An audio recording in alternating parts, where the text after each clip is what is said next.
in central southern Illinois, and we are trying to use the SeeStar S90 to pick up the Andromeda galaxy. So you see the telescope. I'm in the driveway of my house. And to give you bearings here, there's a comet that I was hoping to image earlier, but you just can't do it. It's too low, and where I set the telescope up at it, you can't really see it because it's too dark, but it's over the crest of the house, so I can't get the telescope in. But I've set it up. There's my garage.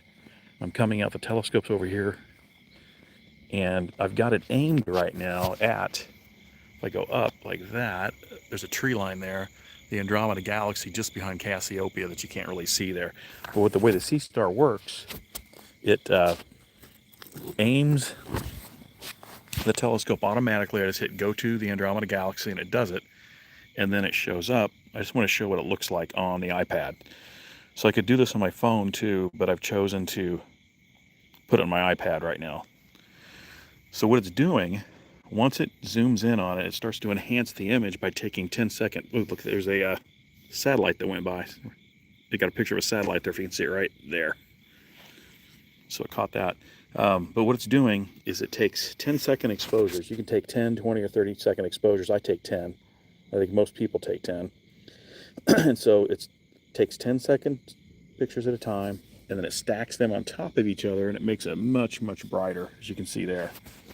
If I look up, there's no way you could see it. If I'm aiming at the sky right now, you can't see the Andromeda galaxy at all. But on here, because it's stacking the pictures, right now it's stacked, what would it be, 8 times 6? It's 48, 49 pictures. That's what 49 pictures of the Andromeda galaxy looks like, stacked. Like that. So I'll just let this run for a while. The problem is there's clouds moving in, and they're probably moving into it right now. You can't really tell, but above there's clouds moving in. They're going to go over the Andromeda galaxy quickly here, and then I'm going to lose the ability to capture pictures. And what'll happen is that it's going to try to take the picture, and since it's not clear, it won't add it to the stack, and it'll say it failed. So as soon as the clouds move over that, that's what's going to happen. I thought it was going to be clear tonight, but it's not really clear tonight. Or it was earlier, but that's still a really cool picture that you can enhance a little bit once I'm done here. So I move up there. If I go with that propane tank up, it's just above those trees that you probably can't see either. Now you can go over here, and there's a button. So up here it shows how much battery's left in the SeeStar. That's my iPad on top, 78%. But there's 87%. Excuse me, my asthma's getting me. There's 87% left on the SeeStar, and right now it's taking, that would be 48, that'd be 52 pictures of the Andromeda galaxy stacked on each other right now. So I can verify that's the Andromeda galaxy, or what I'm looking at. If I'm not sure, I can go down here. There's a button that says mark, and I tap that, and it'll pop up a message, and it'll say, yep, you're looking at the Andromeda galaxy, M31. And then over here's another galaxy, and I'm embarrassed I don't remember what that is right now, but there's 2 galaxies that it's actually getting pictures of right now. So again, it's taking 10-second exposures right there, and every time it does it, if it's successful, it adds it to, oh, that one failed because the clouds are moving in. So that's because clouds moved in. So right now I'm still at, was that 8 times 10, that'd be 80, and then 4, that'd be 120, that'd be 80, and 4, my math's horrible right now. 8 times 10 is 80. And then 4, that would be 84 pictures right now, I believe, if my math is right. So that's what I'm seeing right now with the Andromeda galaxy. And I'm afraid I'm going to start to lose it here. And what I'm going to do is, I'm trying to look somewhere else in the sky that I can zoom something in to show how it goes automatically to it. So I'm going to stop taking pictures of it just to show how it works. So it's going to stop and save them to my hard drive. And then what I'm going to do is go back. That's doing a preview. So that's what it looks like without any pictures taken, just right through the scope. If I was looking through an eyepiece, that's what I'd see right now. But let's go to something else now. So I'm going to go back to here, go back to the main screen, and then let's see what else we can see stargaze tonight. We just did the Andromeda galaxy, and I think it may be too far in the west, but let's see if I can do the great star cluster of Hercules. I'm not sure, it's in the west. It may be too low right now for me to get it. It might be So I've got this house here, and that's the west. So it may not pick them up. So what I'm going to do is I'm going to try to get it anyway. So let's go to Stargaze. So you can hear it. It says finding object. It's going to see if we can get to it. See, it's almost, it just automatically zooms to it, which is really cool. You can't really see it that well, but so it's going higher in the sky.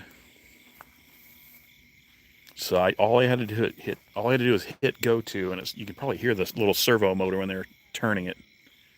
So I get behind it, and it's aimed up above my house, up in there somewhere. And there may be some clouds blocking it, but let's see if it gets it in. So I go back over to my iPad, which is connected to it, and there it is right there. It's just not zoned in on it. That's it. That's the Hercules star cluster M13. So it's going to try to zone in right to it. It says it's centered. It's not exactly centered, but there it is. And it's going to start to enhance the image. It's starting to take pictures of it. 10-second exposures, just like I mentioned. And again, as it takes a successful picture, it's going to stack it and count it. So right now it doesn't have any successful because there's a lot of clouds up there. You can't see them, but there's a lot of clouds. But when it takes successful pictures, I got one, it's going to start to stack one on top of the other, on top of the other, on top of the other. And it's going to get brighter and brighter and brighter until you'd get a picture like you might be more accustomed to in a astrophotography picture book or somewhere online. So this is Hercules, this M13 star cluster, the great star cluster of Hercules, I call it. There's no way I can see it right now. If I hold my camera up, even with my eye, I can't see it at all. But on here, it picks it up rather easily, as you can tell. So with a mark, and it's telling us it's got the Hercules globular cluster, M13, and up here it's also picking up another, looks like a galaxy there, NGC 6207. So it's really handy if you have like Will Tire on Sky Atlas to kind of accompany you with this, but this has a Sky Atlas in it as well. But you'll see it's stacking now. It's got 5 pictures stacked. Nope, 6. And you can see it's getting brighter and brighter and brighter.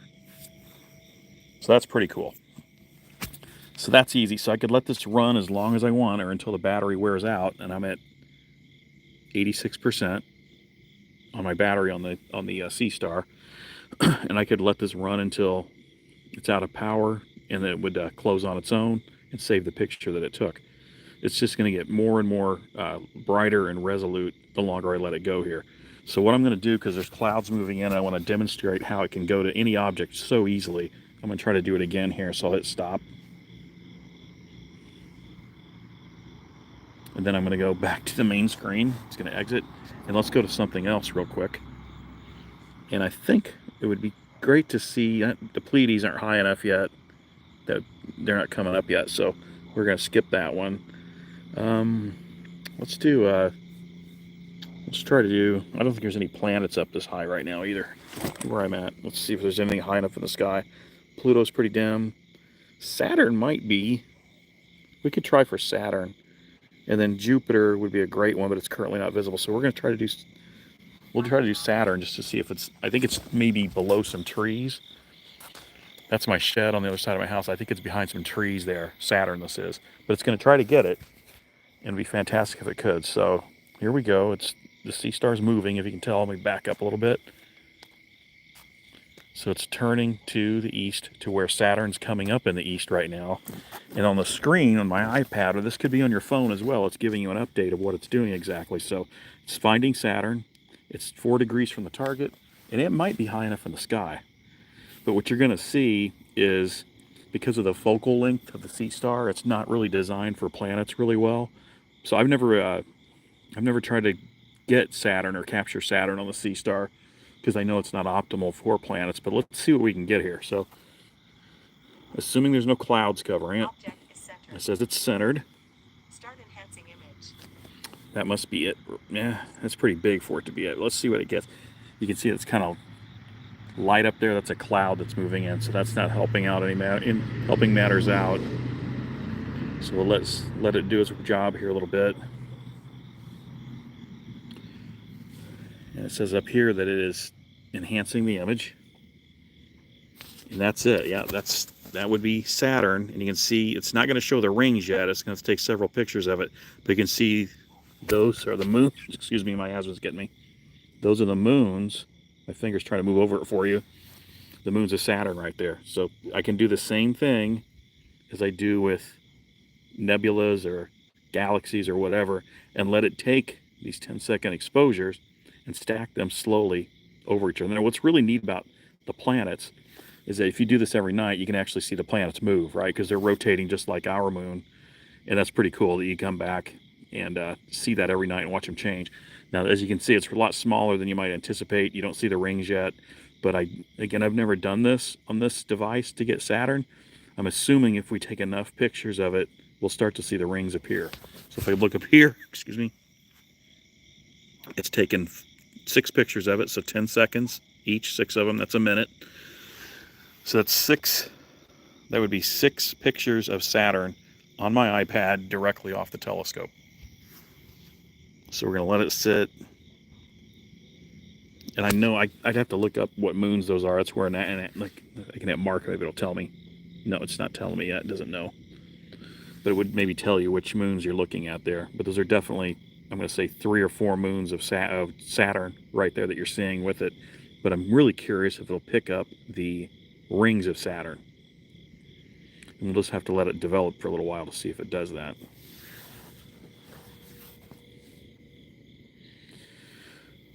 It's a really nice night here. It's probably 62 degrees. And there's a lot of clouds starting to move in, so this may not go on much longer. But I'm really curious. I can't zoom in on it here. I do not see. Maybe, I don't know, I can't really see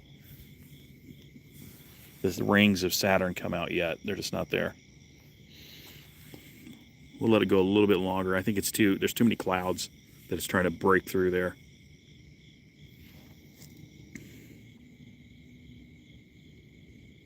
And we'll just let it go here for a second. It's not resolving the rings yet. And again, I think that's because there's some clouds that are a light dusting of clouds that's covering it up. Excuse me. It has got, that would be 10, 20, 23 pictures so far. It's stacked one on top of the other. I'm just going to let it run for a little bit here and see what happens.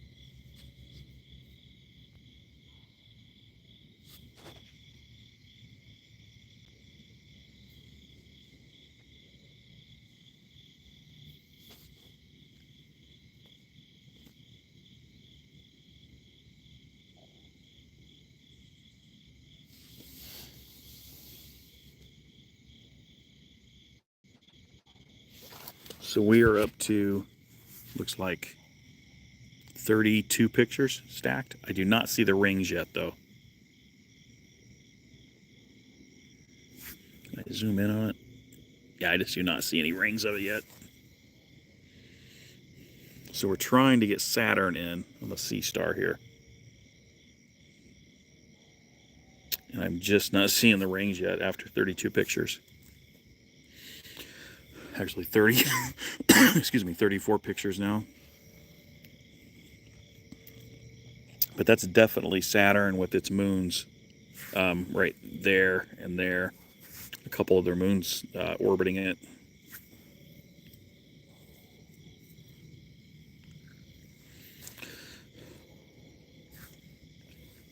So what I'm going to do, because it's kind of cloudy, I'm looking up. Wow, yeah. I will look for something overhead here that I know is overhead that would be kind of cool to take a picture of. So let me go back here. So I'm closing this picture out.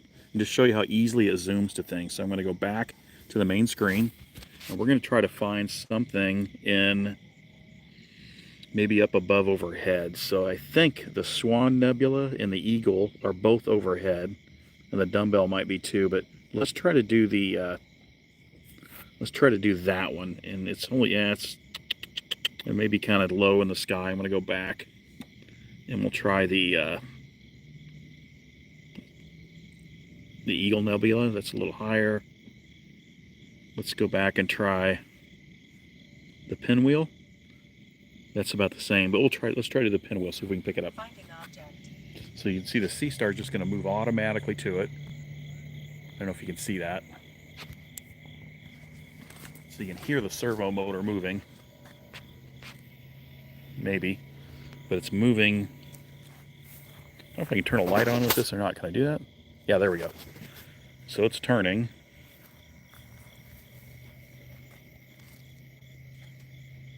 There's my iPad down there connected.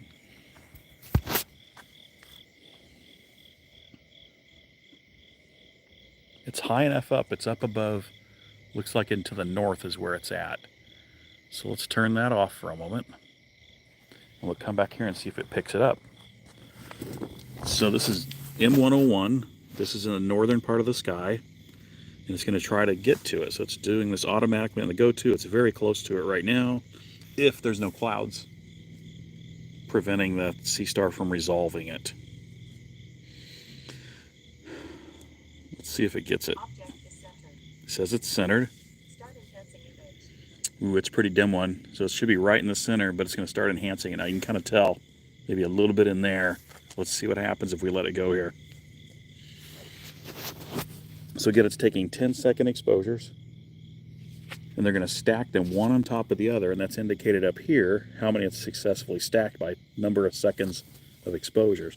So I don't know if you can tell in the middle, there is a galaxy right there. That's the pinwheel galaxy, and it's going to slowly get brighter and brighter and brighter with every picture it takes and stacks on top of the other. But I can tell it's going to have a hard time resolving it because there's probably some clouds above there. But that's it right there. But it's going to get clearer and clearer if we start taking. It's taken one. So it got one.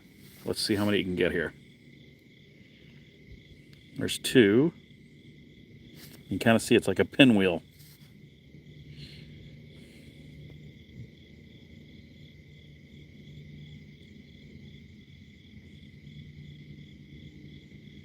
This is just dead center too. So let me turn my light on for a moment so you can see what's going on. So, oh, that's kind of bright. So let me get it at an angle. So there's the iPad, and it's connected to the telescope there. And it's just taking the pictures off of there, and it's stacking them here. So let's sit here and watch it for a little bit and just see if it can make the pinwheel galaxy pop for us. And it's having a hard time resolving them tonight. So it's four pictures it's got so far. So you can start to see a little bit in the middle there.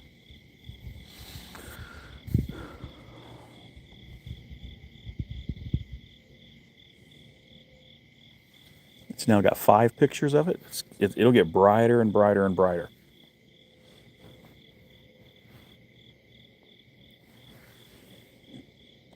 So again, this is M10 NGC 5457. I think it's the Pinwheel Galaxy is what it's called, or what it's known by. So that's, make sure it's the pinwheel. Yeah, M10, that's the pinwheel. And then also picking up NG 5477. So you can see it's getting brighter and brighter. And just to show what's going on again here, so I'll turn my camera on, light on for a minute. That's the telescope I'm connected to right now. It generates its own Wi-Fi. It's the SeeStar S50, and it's generating its own Wi-Fi, of which my iPad is connected to. So it's taking the pictures it's taking off that telescope and displaying them on here. And what it's doing is it's taking 10-second pictures right there. It counts down 10 for every one, and then it stacks them on top of each other, and it makes it brighter and brighter. That's how they take those great pictures of like the Milky Way that you might see online. Doing the same thing, I'm just doing it with this telescope here, going to my iPad. So right now it's stacked a minute 50's worth. Let's see if my camera can pick that up better. Oh, come on now. It's a minute 50's worth of pictures. So 10-second exposure, that would be, right now, that's 12 pictures of the Pinwheel Galaxy stacked on top. You can start to really see it pop now. Isn't that cool? See how it's like a pinwheel, right? Like that. Now you couldn't see this with your naked eye, but with this little telescope here, it's not a very big telescope. It's taking 10-second exposures and then feeding them down to this, where you're getting this image. If I let this go, and I can let this go as long as the battery holds out all night, if I plug it into a Blue Eddy, and then let this thing have enough power to go all night long, or until this Pinwheel Galaxy sets. Once that sets, it's over at that point too. But I'm gonna let it go here for a little while and see how bright of a picture I can really get.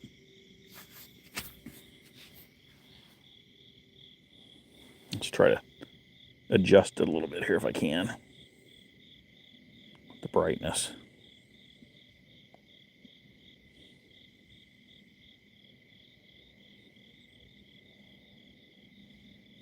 And the contrast.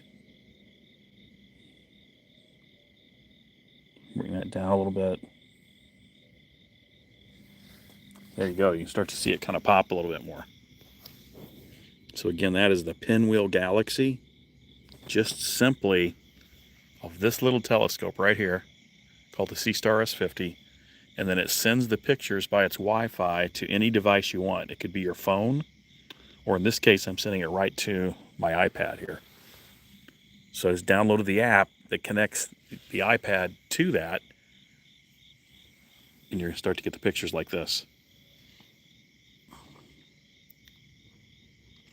So at this point we have 3 minutes and 30 seconds of pictures. That would be 10 times 3 is 30, 33 pictures right now of it stacked on top of each other. So there we go. So that's how it works. I just wanted to show how easily you can do this and get these pictures on your phone. And I'm going to stop here and close this out. And we'll see. Excuse me. It's the first time I've ever done this, so I'm not sure how it worked out, but there you go. Thanks.